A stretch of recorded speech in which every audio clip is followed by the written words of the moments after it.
You guys, bandage wrapping a cheese makes a world of difference in the final product. I've just figured this out and I am so excited. It's been 3 months and it is time to try the Darby cheddar that I bandage wrapped with lard. It's beginning to look a little bit scary. It doesn't smell bad. It's solid. There's no soft spots. You see those yellow spots that are coming up, but it's not feeling squishy. I flip this about once a week because I don't like touching it. It just keeps living down there on that spot.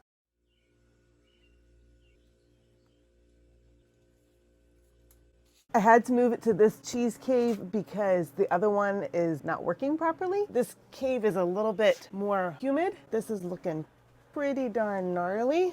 I am not at all sure how to cut into this. I think sometimes people just cut straight through, but you can also lift up and cut with the scissors. Everything feels firm and hard. There's no mushiness. I want to kind of just lift this off and peel it back. Let's see if we can yeah, there we go. I'm tearing it. So I'm just gonna cut into this. Oh, the scissors is horrible. Come on, cut. Kind of gouging it a little bit. Oh, there's one piece of mold, went through. But look at that, it is looking really good. Ugh, cut. Is this really practical? It's kind of a mess.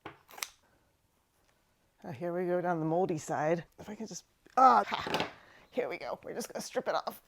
That's my, oh my word. This is gross. I'm gonna take this part off. This is like the final cloth. Ooh, that's wild. There's like mold right there. And there's greasy, and there's like, you can see where the writing was, like that went through the paper on that spot. Now what do? These molds, they just come right off. I think I need to just work getting some of that off. This part is lard. I guess you don't really want to eat lard, but you could. This is so cool. The cheese itself is really firm. It looks gorgeous. I just don't necessarily want to eat the lard that's on the side of it. But to be noted, I am not losing any rind like I did when I made the natural rind cheeses. So here's the part where some mold got in. Just take a little gouge and it's gone. Aside from those couple spots, this is looking super lovely. Like right here is where a little bit of the mold went in, but if you just like pick that out, it just comes right out. It's not that tricky. I'm surprised there's not more mold on this cheese. Let's cut into this baby. I'm gonna just do it on the side like I normally do a cheese.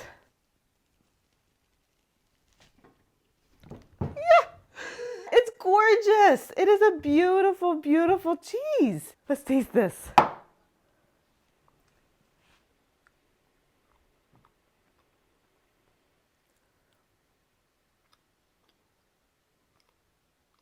Oh my word. This is good.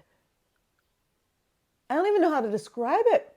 It's totally different from other cheeses that I've made. The texture is light. Like it's creamy. It is such a smooth, full paste. It is not at all rubbery. It is not at all dry. It's like eating air almost. Like it's totally different. This tastes more like the cheeses in the store, the cheddar cheeses, the mild ones that are expensive. I can taste that if you age this longer, you're going to get more of a tang, more of a bite to it. A sharpness, like the appropriate sharpness. There's nothing wonky about this. This is really, really, really, really, really, really, really, really, really good. Did I say that clearly enough? So I just tasted the edge and I think I can taste like lardy funk. Yeah, on the edge, there's a bitterness to it, an acid tang I don't like that. Cut that off. It's fine. Is it worthwhile to bandage wrap a cheese, all that mess? This is perhaps one of the best cheddar cheeses I've made. It just breaks very beautifully and it is creamy. Okay, now to figure out how to package this beast up. I guess I just carefully scrape it.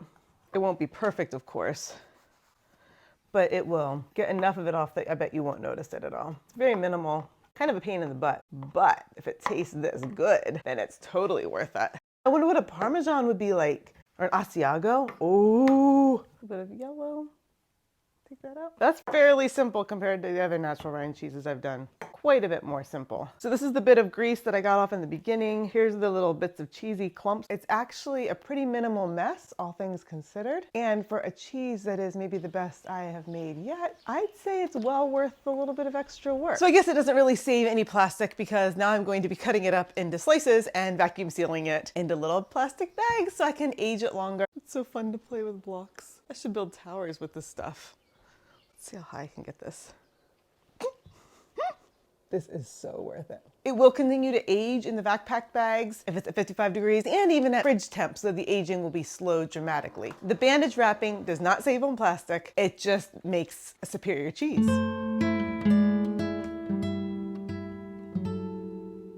So bandage wrap your cheeses, you gotta try it. It is worth it. You will be amazed, I think.